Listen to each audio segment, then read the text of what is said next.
as we have discussed in the earlier video about the primary functions of a commercial bank. Commercial bank क्या होती है, क्या काम करती है, कैसे फंक्शन करती है, वो हम पढ़ चुके हैं. कमर्शियल बैंक के दो फंक्शन है, एक प्राइमरी फंक्शन, एक सेकेंडरी फंक्शन. प्राइमरी फंक्शन हमने लास्ट वीडियो में स्टार्ट किया था, जिसमें हमने सुना था कि कमर्शियल बैंक के 5 प्राइमरी फंक्शन है. पहला प्राइमरी फंक्शन कमर्शियल बैंक का था ऑफ एक्सेप्टिंग डिपॉजिट, और वो 3 तरीके से डिपॉजिट एक्सेप्ट करता है. चौथा भी तरीका है, लेकिन वो तीसरे वाले का पार्ट है, दैट इज एफडी. वो ऑलरेडी हम प्रीवियस वीडियो में डिस्कस कर चुके. आज के बाकी के 4 टॉपिक, बाकी के 4 function, primary function of commercial bank, ये वीडियो में हमको डिस्कस करना है. See second function of a commercial bank is to provide credit facility. यानी क्या, कमर्शियल बैंक जिन लोगों को जरूरत होती है, जिन लोगों को रिक्वायरमेंट और नीड होती है, उन लोगों को पैसा प्रोवाइड करती है, फाइनेंस प्रोवाइड करवाती है. व्हेन एन इंडिविजुअल और बिजनेस रिक्वायर मनी, जब एक इंडिविजुअल को अपनी पर्सनल जरूरत के लिए या एक बिजनेसमैन को अपने इन्वेस्टमेंट की जरूरत के लिए दे रिक्वायर मनी, जब उनको जरूरत होती है ये पैसों की, तो they borrow money from the bank. वो लोग पैसा बैंक से बोरो कर लेते हैं, और बैंक से पैसा बोरो करते हैं अगेंस्ट इंटरेस्ट, जिसके बदले उनको बैंक को क्या पे करना पड़ेगा, इंटरेस्ट पे करना पड़ेगा. ये जो पैसा उन्होंने बोरो किया है, ये लॉन्ग टर्म के लिए हो सकता है, मीडियम टर्म के लिए हो सकता है, या शॉर्ट टर्म के लिए हो सकता है. अगर उन्होंने बैंक से पैसा बोरो किया 1 साल से कम टाइम पीरियड के लिए, दैट इज शॉर्ट टर्म. 1 साल से 5 साल के लिए, दैट इज मीडियम टर्म. और 5 साल से ज्यादा time period, that is 5 to 15 years के लिए अगर पैसा बोरो किया, that is long term borrowing. तो ये बोरोइंग 3 तरीके की हो सकती है on basis of time period. Third point let us discuss, that is payment and withdrawal facility. यानी बैंक अपने कस्टमर्स को payment and withdrawal facility provide करती है. कोई भी बंदा अपने अकाउंट से, अपने बैंक से पैसा विड्रॉ कर सकता है वाया चेक, ड्राफ्ट, पे ऑर्डर, एटीएम एक्सेट्रा सर्विसेज हैं, जिसके थ्रू या तो बंदा पेमेंट कर सकता है पैसे का एक जगह से दूसरी जगह, या तो पैसा विड्रॉ किया जा सकता है. Fourth point comes, that is credit creation. अब व्हाट इज क्रेडिट क्रिएशन, ये समझते हैं कि क्रेडिट क्रिएशन क्या है और क्यों क्रेडिट क्रिएशन किया जाता है.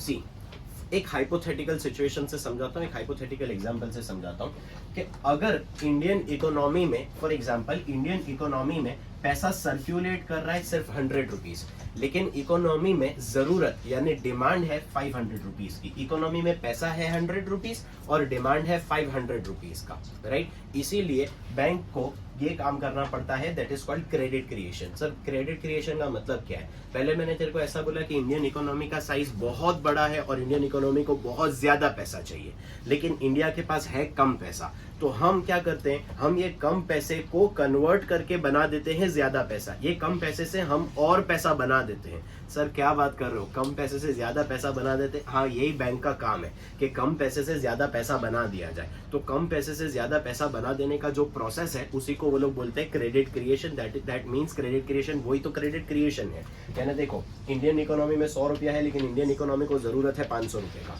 तो ये 100 रुपया हमको दे देना चाहिए बैंक को, और बैंक के पास वो जादू है, बैंक के पास वो कमाल है कि वो ये 100 रुपए से काम करके दिखाएगा 500 रुपए का. वो ये 100 रुपए को कन्वर्ट कर देगा 500 रुपए में.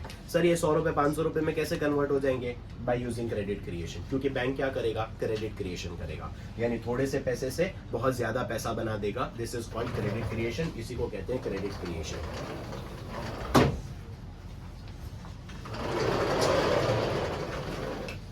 बैंक क्रेडिट क्रिएशन क्यों करता है? बैंक क्रेडिट क्रिएशन इसलिए करता है to ensure that the supply of money fulfils the demand of money. यानी हमारी इकोनॉमी में जितने पैसे की खपत है, जितने पैसे की डिमांड है, जितने पैसे की जरूरत है, उतना ही पैसा सामने सप्लाई हो, उतना ही पैसा सामने अवेलेबल हो और हमको मिलता रहे. इसीलिए बैंक क्रेडिट क्रिएशन करता है. सर, बैंक क्रेडिट क्रिएशन कैसे करता है? बेटा, इंडिया गरीब कंट्री है, इंडिया में डिमांड पैसे का हमेशा ज्यादा है. तुमको भी पैसा चाहिए, मुझे भी पैसा चाहिए, मतलब डिमांड ऑफ मनी तो सबको ही पैसा चाहिए. डिमांड ऑफ मनी तो बहुत ज्यादा इंडिया में, लेकिन कम क्या है? That is supply of money. कि भाई इंडिया के पास पैसा कम है, हमारे पास पैसा कम है. दैट इज भाई क्यों कम है? क्योंकि पैसे का सप्लाई कम है. तो बैंक के पास इसका सोल्यूशन है. बैंक क्या कर सकता है? They can create money. Bank पैसा बना सकता है. They can create money from the existing stock of money.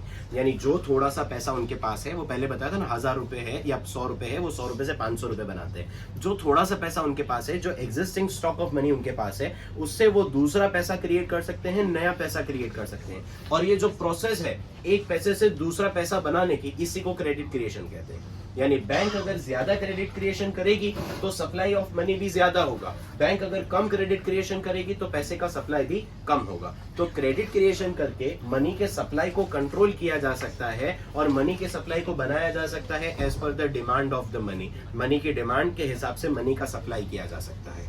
ये है क्रेडिट क्रिएशन। अब ये क्रेडिट क्रिएशन होता कैसे? सर ये तो समझ में आ गया कि बैंक हमारी जरूरत के हिसाब से 100 रुपए को 500 रुपए में कन्वर्ट कर देती है, मगर ये काम बैंक करती कैसे है?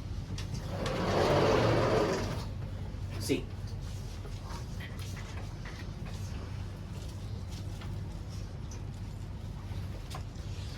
लेट अस अज्यूम, हम ये समझ लेते हैं कि भैया एक ए नाम का बंदा है और एक ए नाम के बंदे ने बैंक को 1000 रुपया कैश दिया। ए नाम के बंदे ने बैंक में 1000 रुपया कैश अपना डिपॉजिट करवा दिया, उसकी जेब में 1000 रुपए थे, उसने 1000 रुपए कैश बैंक को दे दिया और उसने पैसा बैंक में डिपॉजिट करवा दिया। बैंक उसमें से कुछ पैसा साइड पर रखती है जिसको वो कहते हैं कैश रिजर्व। 1000 रुपया कैश आया, उसमें से कुछ कैश साइड पर रखा और बाकी के कैश, रिमेनिंग पैसा 800 रुपया, जो रिमेनिंग पैसा है वो रिमेनिंग पैसे की लोन दे देती है। बैंक क्या काम कर रही है? सुन, बैंक को अगर 1000 रुपए मिले तो उसने 1000 रुपए में से 200 रुपए साइड पर रखे और बाकी के बचे हुए पैसे का किसी को लोन दे दिया। बैंक लोन कैसे देती है? बैंक लोन कभी भी कैश नहीं देती, बैंक लोन हमेशा देती है बाई चेक। या तो कहती है कि हम आपको डायरेक्ट अकाउंट ओपन करके देते हैं जो फुल्ली लोडेड होगा पैसों से, जितने अमाउंट का आप लोन ले रहे हो, तो वो हमको डायरेक्ट बैंक में पैसा देती है या तो चेक से पैसा देती है। अगर बैंक से तूने लोन लिया 800 रुपए का, बैंक ने तेरे को 800 रुपए का लोन दे दिया, they are not going to give you in cash, वो तेरे को 800 रुपया कैश देने ही नहीं वाला है, वो तेरे को 800 रुपए का देने वाला है चेक। अब ये चेक तू करेगा क्या? ये चेक से तू कोई स्पेंडिंग करके आएगा? ये चेक से तू कोई परचेज कर सकेगा? ऐसा तो पॉसिबल ही नहीं है। तेरे को वो चेक का फिर से क्या करना पड़ेगा? वो चेक फिर से बैंक में जमा कराना पड़ेगा, फिर से चेक वो बैंक में देना पड़ेगा। चेक बैंक में जमा कराना इसका सीधा मतलब है कि वो चेक बैंक में जाके डिपॉजिट कराना। जैसे ही तू बैंक में चेक डिपॉजिट कराता है, बैंक को फिर से 800 रुपए मिल जाते जो उसने तुझे लोन के दिए थे, राइट। बैंक ने क्या किया? बैंक ने 800 रुपए का तेरे को लोन दिया, ले बाई कैश, ले बाई चेक पकड़, ये 800 रुपए का लोन। वो तू चेक का क्या करेगा? वो चेक थोड़ी कोई जगह पर चल सकता है, चेक फिर से तेरे को लौटाना पड़ेगा किसको? बैंक को। जैसे ही तू बैंक को चेक देता है, बैंक यहाँ पे 800 रुपए लिख लेता है कि भैया इनके 800 रुपए आ गए, ये तेरे दिए हुए 800 रुपए में से 200 रुपए साइड पे रखता है और बाकी के 600 रुपए का फिर से किसी को लोन दे देता है। और इस बार जो 600 रुपए का लोन दिया है वो भी वापस इसी तरीके से चेक के फॉर्म में लोन दिया है कि भैया उसने 600 रुपए का चेक लिख दिया और किसी को दे दिया, लो भैया आपका लोन। अब जिसने 600 रुपया लोन लिया है उसने भी चेक लिया है, वो भी चेक बेचारा क्या करता है? आके फिर से बैंक में डिपॉजिट करता है। बैंक इसी तरीके से क्या काम कर रही है? बैंक के पास पैसा तो एक ही है, जो 1000 रुपए उसको पहले बंदे ए नाम के बंदे ने दिए थे। ये ए नाम के 1000 रुपए में से 200 रुपए उसने साइड पे रखे और 800 रुपए का बी को लोन दिया। क्योंकि बी को चेक से लोन दिया था, बी ने ये 800 रुपया बैंक में फिर से जमा कराया। जैसे ही बैंक में जमा कराया, बैंक ने 200 रुपया रख के 600 रुपया लोन दिया। 600 रुपए का लोन दिया सी नाम के बंदे को। ये सी नाम का बंदा फिर से जाके बैंक में पैसा डिपॉजिट कराया क्योंकि सी को भी फिर से चेक दिया था। वो चेक का बेचारा क्या करता? वो वापस बैंक में जाके चेक डिपॉजिट कराया। ऐसा प्रोसेस चलता ही रहता है, चलता ही रहता है, चलता ही रहता है। कब तक चलता रहता है? जब तक डिपॉजिट, ये जो फर्स्ट डिपॉजिट आती है उसको बोलते हैं प्राइमरी डिपॉजिट। जो पहली मर्तबा पैसा मिला है उसको बोलते हैं प्राइमरी डिपॉजिट, और जो बाकी दफा पैसा मिला है उसको बोलते हैं डिराइव डिपॉजिट। ऐसा प्रोसेस चलता ही रहता है, चलता ही रहता है। ये डिराइव डिपॉजिट से फिर से डिराइव डिपॉजिट बनाएगा, फिर से डिराइव डिपॉजिट बनाएगा, फिर से डिराइव डिपॉजिट बनाएगा। बैंक ये काम करती रहती है। कब तक करती रहती है? जब तक primary deposit is not equal to cash reserve ratio. जितना कैश पैसा साइड पर पड़ा है वो और प्राइमरी डिपॉजिट सेम ना हो जाए, जब तक ये लोग ये प्रोसेस घुमाते ही रहेंगे, घुमाते ही रहेंगे, घुमाते ही रहेंगे। और इस तरीके से वो 1000 रुपए से बाजार में लोन लैंड कर देता है 2000 रुपए की। बैंक के पास है तो 1000 रुपया, लेकिन उसने लोन कितने का बांट दिया लोगों को? 2000 रुपए का। समझ में आया? By this process. तो ये जो प्रोसेस है कि उसके पास 1000 रुपए थे लेकिन खर्चा 2000 रुपए का किया, उसके पास कम पैसा था लेकिन उसने ज्यादा पैसा बना दिया, इसी प्रोसेस को तो क्रेडिट क्रिएशन कहते हैं। समझ में आया?